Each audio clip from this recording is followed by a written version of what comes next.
iet šajā, kā teikt, Venziņš grozā, jo arī Gunārs tikko pieminēja, ka ko nedarīt, ja? Ko tu likt šajā retorikā klāt?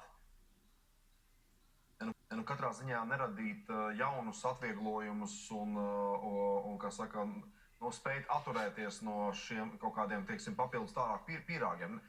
Nerakt to bedra dziļāk. Tas ir tā kā pirmais. Neradīt jaunus izdevumus.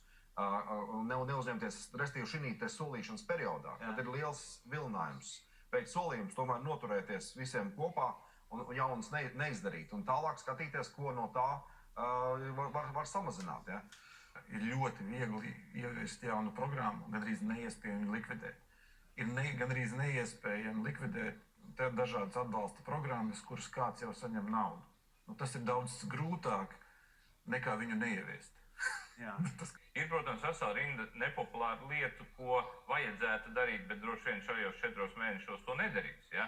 Un kas arī tautā nebūtu populāras īstermiņā, tādā pirmajā skatienā, bet būtu absolūti nepieciešams ekonomikas tālāk attīstībai. Kaut vai tā paša visa sociālā, spilvenu, tomēr pārskatīšana. Ja? Vai bezdarbnieku pabalsts ir iespēja aiziet apmaksātā papildus atvaļinājumā, vai tomēr tā ir palīdzība, ja tu tiešām esi zaudējis darbu. Mēs visi zinām, ka ļoti liela daļa sabiedrības izmanto aiziet papildus atvaļinājumus. Vienam vasarā, otram ziemā. Ja?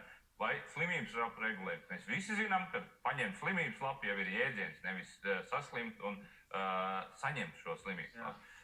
Tā paša, būsim realistiski, teiksim, milzīgais skaits nekur nestrādājošo un nemācošos jauniešu, kur neviens nezina, kur viņi atrodas. 20, cik? 30 tūkstoši jaunieši, neviens nezina, vai viņi nav darba attiecībās, nav skolā. Ja?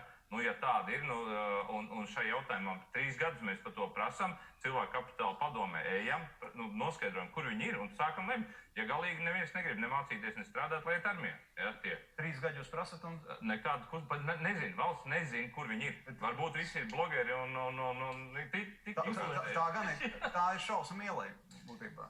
2% no iedzīvotājiem. Jā, un tad ir vēl viena lieta, ko arī LDDK, man liekas, statistikā parādīja, ka mums sanāk tā, ka algu līderis ir valsts sektors.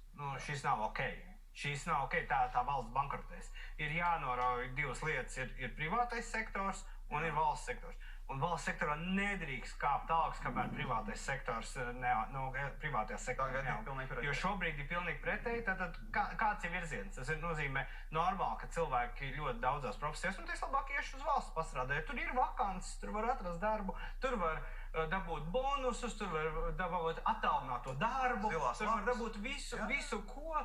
Tur vēl var iestāties arotbiedrībā, īsāk sakot, pastrādāt, bet neproduktīvajā ekonomikas daļā. Un tāpat laikā, tad kā uzņēmējiem, dažkārt tu sāc uzdot jautājumu, vai tu turpini biznesu vai atmet ar roku, un tad jau arī var kaut ko savādāk to naudu nopelnīt. Kur mēs nonākam atpakaļ pie jautājuma par tautu, par elektorātu. Ja?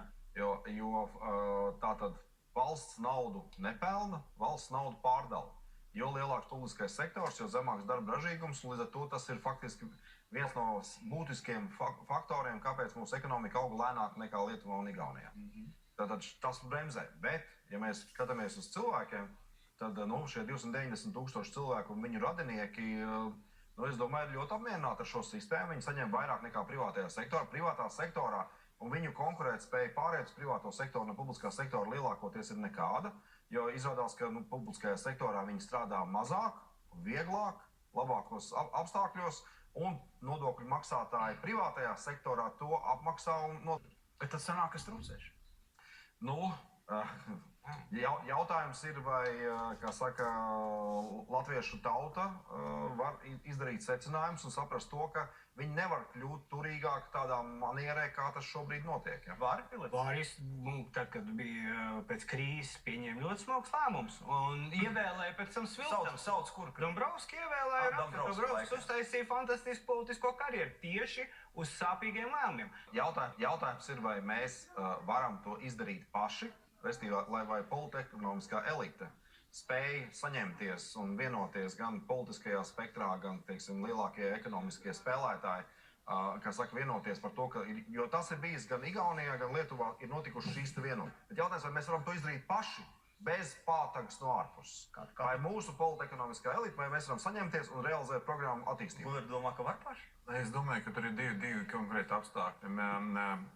Viens politiskā loģika, ko Ģirds faktiski stāsta, mēs nepieņemam lēmumus, kamēr viņus var nepieņemt.